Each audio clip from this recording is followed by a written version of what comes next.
চলো একটু ভাতও খাচ্ছি, আইসক্রিমও খাচ্ছি। এবার মালয়েশিয়া ট্রিপের কেমন আনন্দময় অভিজ্ঞতা ছিল তার আগে ছোট্ট করে যদি আমাদের জানাতেন। এই মুহূর্তে যেতে পারি সেটা হচ্ছে একটা কেক। আমার মনে হয় কি ওরে ধরে নিয়ে এখানে রাখা উচিত। হ্যাঁ যাও, হ্যাপি বার্থডে বললো, ওই ব্যাপারটাই আমার কাছে অনেক বড় গিফট। আমি আমার বন্ধুদেরকে নিয়ে একটু দেশের বাইরে গেলাম, আর তার সাথে নোংর আমার জন্য, আপনাদের জন্য, এই বার্থডে সেলিব্রেশনের জন্য অনেকগুলো কেকও রেখেছে। কিন্তু মোটেও আজকে আমার জন্মদিন না। আছে কয় তারিখ? জন্ম শত এটার বার্ষিকী আমরা পালন করছি, দিন না, বার্ষিকী তো পালন হচ্ছে। হ্যাঁ সেটা হতে পারে, আমি জানি না।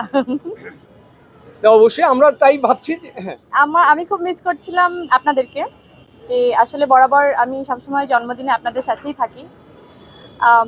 লাস্ট 2-3 বছর মনে হয় আমি আপনাদের সাথে নেই, কারণ আমার বাচ্চা অনেক ছোট, তো ওকে একটু ক্যামেরা বা ক্রাউড থেকে একটু দূরে রাখি যতটা পারি আর কি। তো এবার যেটা হয়েছে যে আমি আমার বন্ধুদেরকে নিয়ে একটু দেশের বাইরে গেলাম, সবাই একটু নিজেদের মতো করে টাইম কাটালাম। তারপর মনে হলো যে না, সবাই যেভাবে উইশ করছে আমাকে, তো মনে হলো যে সবাইকে নিয়ে একটু খানাপিনা করা যায়। তো তার জন্য আমার মনে হলো বেস্ট হচ্ছে নোঙর। এই নোঙরটা হচ্ছে আমার খুব ক্লোজ এক ছোট ভাইয়ের ক্লোজ মানুষদের। তো আমার মনে হলো যে নোঙরের সাথেও আপনাদেরকে পরিচয় করিয়ে দিই, আর একটু এখানকার ফুডটাও আপনারা একটু টেস্ট করেন। এই তো। আর তার সাথে নোঙর আমার জন্য, আপনাদের জন্য, এই বার্থডে সেলিব্রেশনের জন্য অনেকগুলো কেকও রেখেছে। তো আমরা কেকটাও কাটবো একসাথে ইনশাআল্লাহ। অবশ্যই নোঙরে আজকে আপনার আগমন এবং নোঙর কর্তৃপক্ষ নিশ্চয়ই ধন্যবাদ জানাচ্ছে আপনাকে, আমরাও ধন্যবাদ জানাচ্ছি। এবং সবকিছু মিলিয়ে আপনার সামনে নতুন কিছু সিনেমাও আসছে আমরা জানি, বেশ কিছু সিনেমার কাজ হচ্ছে এবং শুটিংয়ের কাজও চলছে এবং পুরো দমে আবার কাজ শুরু করেছেন। এবার মালয়েশিয়া ট্রিপের কেমন আনন্দময় অভিজ্ঞতা ছিল তার আগে ছোট্ট করে যদি আমাদের জানাতেন। এবং পুরো ফ্যামিলির সবাইকে নিয়ে গিয়েছিলেন, কাছের মানুষদের সবাইকে সাথে, রিফ্রেশিং তো একটা ছিল বটেই। এবং কেমন ছিল এবারের ট্যুরটা? ট্যুরটা আসলে 10 দিনের। হ্যাঁ সামনে বলো, সামনে ক্যামেরায় বলো। হ্যাঁ, আমি আপনাদের দিকে তাকালে শুধু লাইটই দেখতে পাই। আচ্ছা, হ্যাঁ তাই করছি। ট্যুরটা আসলে 10 দিনের ছিল। খুবই, এটা আসলে বলার মতো কিছু নেই, ব্যক্তিগত একটা ট্যুর। আমরা বন্ধুরা মিলে আসলে ঘুরতে গেছিলাম, আমার বাচ্চা ছিল আমার সাথে। তো এই তো একটা নতুন একটা অভিজ্ঞতা নিয়ে ফিরলাম, যে বন্ধুরা একসাথে দূরে গেলে কেমন লাগে। তো 3-4 দিন তো বৃষ্টি ছিল, আমরা কিছু মানে ঘুরতে পারিনি ওভাবে।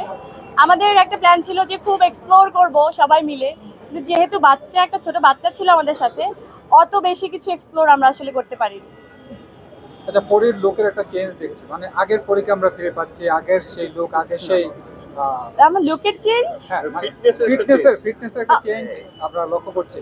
মানে এই ফিটনেসের জন্য তুমি আসলে কি করছো? আমি স্পেশালি কিছুই করছি না, আমি ভাতও খাচ্ছি, আইসক্রিমও খাচ্ছি, ঠিকঠাক মতো ঘুমাতেও যেতে পারি না রুটিন করে, ঠিকঠাক মতো জাগতেও পারি না। তো ওয়েল মানে মেনটেন জীবনযাপন যাকে বলে, খুব ট্রাই করছি। কিন্তু যেহেতু দুটা বাচ্চাই পরপর ছোট বাচ্চা, তো ওদের কখনো কখনো ঘুমের। তো প্রায় শেষের দিকে 2026 সালে নতুন কোনো ধামাকা নিয়ে আসছে কি? ধামাকাতে আসলে বলতে পারি না কোনটা ধামাকা হিসেবে আপনারা রিসিভ করবেন, আসলে কোনটা করবেন না। কিন্তু আমার সবসময় টার্গেট থাকে যে আপনারা গত কয়েক বছর ধরে দেখে এসেছেন যে সুন্দর সুন্দর কাজ এবং সুন্দর সুন্দর ক্যারেক্টার আপনাদেরকে আসলে উপহার দেয়া, আমার ঝুলিতেও নেয়া। তো সেটা আমি ট্রাই করে যাচ্ছি ইনশাল্লাহ। আজকে যেটা নিয়ে আমরা আছি সেই বিষয়ে আসলে ফোকাস দিই। আমরা যখন কাজ নিয়ে কথা বলবো সামনে, আমি যখন মালয়েশিয়াতে, তখন দেখলাম সবাই আমার ইনবক্সে সবাই নিউজ পাঠাচ্ছেন যে কি ডোডোর গল্প রিলিজ হচ্ছে। তো এটা আমার জন্য খুবই এক্সাইটিং একটা ব্যাপার, যে আপনারা সবাই এই বিষয়টা নিয়ে অনেক এক্সাইটমেন্টটা দেখাচ্ছেন। সো আমি আসলে বেসিক্যালি এটা নিয়ে এখন ফাইনালি মনে হয় যে মুভ করার সময় হয়ে গেছে। প্রমোশনটা স্টার্ট হয়ে গেছে। তো প্রমোশনটা যে আপনাদের হাত ধরে হয়েছে, এটা সব থেকে অনেক একটা দারুণ ব্যাপার আমার জন্য। আচ্ছা, জন্মদিনে তো অনেক গিফট পাওয়া হয়। ছোটবেলার কথা যদি বলি, ছোটবেলা আসলে গিফটের জন্য কেমন মানে আগ্রহ থাকে না, যে কি গিফট নিয়ে আসছে বা কিছু এরকম, এখনো সেরকম হয় কিনা পরে ক্ষেত্রে? না, আমার আমার আমার বাচ্চা গিফট নিয়ে অনেক বেশি এক্সাইটেড থাকে, কিন্তু আমার কখনো গিফট নিয়ে ওরকম ভাবে এক্সাইটমেন্ট কাজ করেনি। আমার মনে হয় যে সবাই একটু উইশ করলো, হ্যাপি বার্থডে বললো, ওই ব্যাপারটাই আমার কাছে অনেক বড় গিফট। ওই ডোডোর গল্প যেহেতু রিলিজ হচ্ছে এবং এটা একটা শিশুতোষ চলচ্চিত্র, আমরা যতদূর জানি বাচ্চাদের নিয়ে গল্প এবং অসাধারণ একটি গল্পে নির্মিত একটা চলচ্চিত্র, কেমন এনজয় করেছেন এবং যদি ছোট্ট করে কিছু হলেও জানাতেন আমাদের। ম্যাডাম সরি মাঝখানে ইন্টারাপ্ট করি ম্যাডাম, যে এই পাশের ক্যামেরাগুলো আপনাকে একবারই পাচ্ছে না, এরা খুব আমার মনে হয় কি ওরে ধরে নিয়ে এখানে রাখো। হ্যাঁ যাও। যারা প্রশ্ন করবেন কাইন্ডলি মিডিলে, না না তুমি মিডলে যাও। এই শোনো ভাই, আপনি ওই কোণায় যান, ওই কোণায় যান, একদম ওই কোণায় যান, একদম ব্ল্যাঙ্ক আছে। ব্লাড। যাই যাই। এই তৌকির ভাই, আপনি থাকতে সেই কোণে যান। আমি বলে দাও আরে রেডি রাখো এখানে। আমার ছেলে এরকম বলে মাঝে মাঝে, যদি কিছু চায় মাঝরাত্রিরে, তারপরে বলে যে তুমি জাদু দাও। তো ওকে কেউ হয়তো মাথার মধ্যে ঢুকিয়েছে, ওর মা আসলে সবকিছু পারে এবং মায়ের কাছে জাদু আছে। তো আসলে বেসিক্যালি আমি আসলে পড়ি, কিন্তু আমার কাছে এই মন্ত্রটা নেই, ও জাদুটা নেই, আমি কোনো কিছু জাদু দিয়ে আসলে বলতে পারি না। তো এই মুহূর্তে যেতে পারি সেটা হচ্ছে একটা কেক।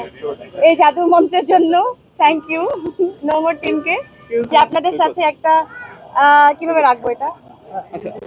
ওকে আচ্ছা আরেকটা মনে হয় কেবিনের ভালো হতো।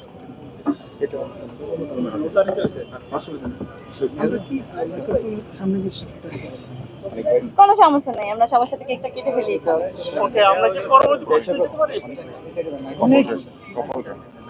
পরি, হ্যাঁ তুমি তো এখন ব্যবসায়ীও, নায়িকার পাশাপাশি তুমি ব্যবসায়ী। হ্যাঁ, তোমার বডি নিয়ে জানতে চাই, তোমার ব্যবসা কেমন চলছে? ব্যবসায়ী পরি দিনকাল কেমন? আলহামদুলিল্লাহ খুব ভালো যাচ্ছে, খুবই ভালো যাচ্ছে, দোয়া করেন। আমরা কেকটা কেটে ফেলি সবাই, আমরা একটু হ্যাঁ কি লাগবে, আমরা নোংর টিম চলে আসি একটু।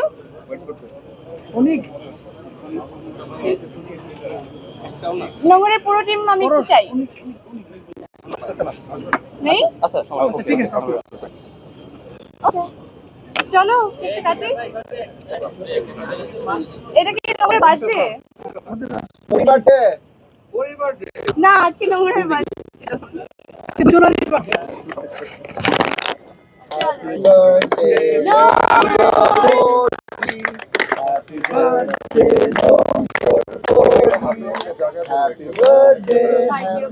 এত মানুষকে আমি খাওয়াতে পারবো না, সবাই আমাকে মিলে খাওয়াতে পারবে না, সবাই। তাহলে কোনি কি সত্যি ডায়েট করে না? No way. আরেকটা কথা, আমি সবার জন্য আজকে মেনুটা আমি সিলেক্ট করেছি, কিন্তু রান্নাটা করিনি।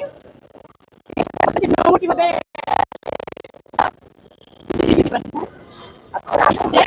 পরি কবে রান্না করে খাওয়াবে? খাব আমার পোলার বিয়ের সময়। বেটা চল আসো। আচ্ছা শোনো শোনো শোনো